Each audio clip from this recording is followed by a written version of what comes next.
Hello everybody. Today we're going to be going over a pretty common interview question. It's popular at places like Facebook, Google, Microsoft, etc. So it's the two-sum question. It's the first question LeetCode shows you when you make an account pretty much. Yeah, let's get right into it. So we're given an array of integers and we need to return indices of the two numbers such that they add up to a specific target. And we get to assume that each input will have exactly one solution and we can't use the same element twice. And so what I like to do is like write it out in my own words. And so I'll say we're given array of numbers, and we do have one known fact about it, and that it has a solution such that the two numbers in the array will add up to the target value. And we want to return the indices of the parts of the array that contain the numbers that sum up to the target. So in this case, it's 2 and 7 add up to 9. And that is index 0 and index 1 because arrays are 0 indexed. And so we need to return the indices of the numbers that sum to target.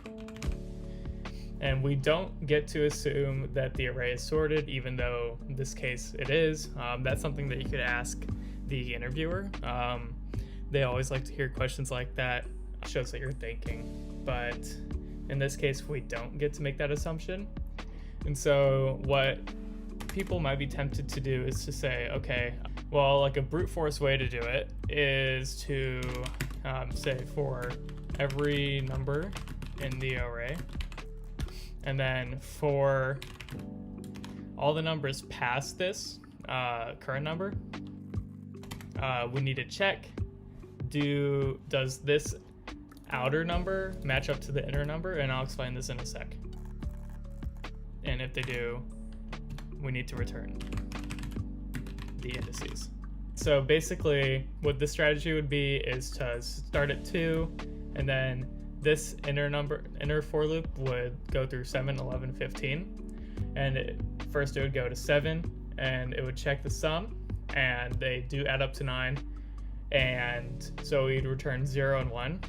And so we can formalize this more by saying int I equals 0, I less than nums.length I plus plus, and do the same thing for the inner loop, except we're going to call it j. And except here we want to be careful that we don't need to start at 0. We can actually just start at I plus 1. Actually, we need to start at I plus 1 because we don't want to, maybe if this was 10 if this was 4, we don't want to start at I, because then we would double count 2 and we would do check 2 plus 2, and that is 4, and so we'd return 2 0 indices, which is like incorrect. So yeah, in this case we would want to start at I plus 1, and because we're doing that, we know that we need to avoid a null pointer exception. And so basically we need to go up to here and say, well, if this is starting at 1 plus this, we know that if this gets to num plus length and we try to go to 1 plus that, it's going to be bad. So we need to say minus 1.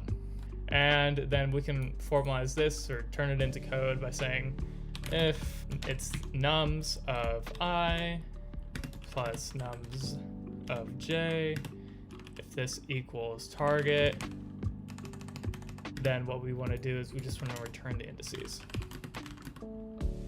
Then we can say return new int array of I comma j, and we can get rid of this. And so yeah, this will go through all the numbers in the array except for the last one. And then this will go through all the numbers past this current number. So we would go 2, and then the inner loop would go to 7, 11, 15, and then outer loop would go to 7, inner loop does 11, 15. You get the point. And so this should work, but actually we need to throw an exception if we don't find the sum, because it'll give us an error saying that we are missing a return statement. So, because we know that if we get here, then there wasn't a pair that summed up to the target, and because that was given to us that it would contain a pair, we can just throw an exception. And so we passed one test case. Let's try to submit it. All right, and we're getting an index out of bounds for length 3. Let's see. Oh, and that's simply because I mistyped I instead of J. Now everything works, but we can see that we're only doing faster than 31% of Java solutions, which is not that good. And so let's think about the time complexity of this. So we have this outer for loop that goes through essentially n, if n is the length of nums. And then we have this inner for loop that goes through n minus I. And essentially this statement of code is going to be getting executed around n squared times. And that's not good. Like, that's bad.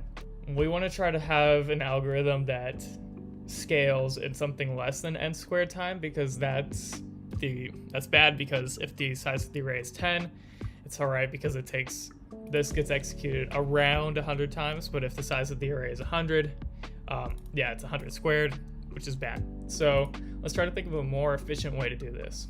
So what we really need is an efficient way of keeping track of the numbers that we've already seen, because in different arrays, like in this one, if we were looking for 18, using the pass solution, we would start here, no, no, no, and then we'd go here, and we would start at this one, and we would return this pair. But if there is a way to somehow just pass by once and return it at the end of the array, or once we see a pair, that'd be awesome.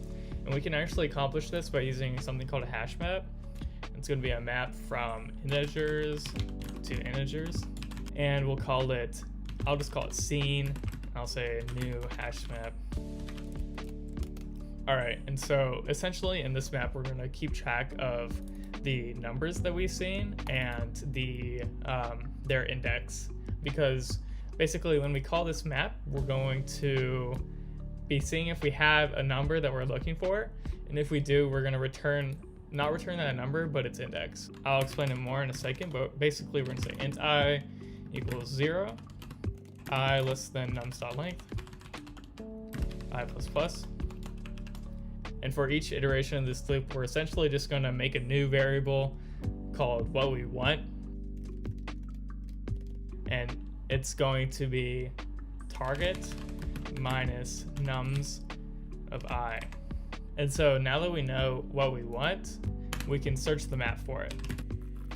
If the map contains what we want, then we're going to return a new int array of the index of this value, which can be retrieved by saying scene.get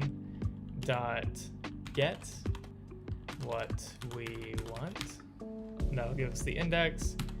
And then the other index is the I that we're currently at, so we can just say that. And then if the map doesn't have what we want, then we want to put the current number that we just saw into the map. Scene.put. We're going to say nums of I, put in the index, and then if we ever get here, we'll know that we did not encounter a pair, and so we can throw an exception. And let's see. Cannot find symbol hash map. Let's give this a go. Cannot find symbol. So we're actually going to say scene.get what we want does not equal null. And so now with that and some brief debugging from some rather simple mistakes, we get a success. We're faster than 99.93 of Java solutions. And so that's how you would do a two-sum coding challenge for a coding interview.